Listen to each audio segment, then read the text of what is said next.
Perseverance деген сөз бар. Яғни төзімділік, өмірдің вызовтарына, осындай қиындығына шыдай білу. Елік, ақылды, әдемі. Анам. Басқа адамды ренжітіп, оны ұқпау, мен үшін прям өте жек көрінішті. 91. Анам шығар, ең жақсы досым.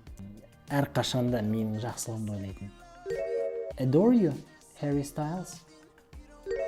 Audrey Hepburn. Алғашқы сыйлық есімде жоқ.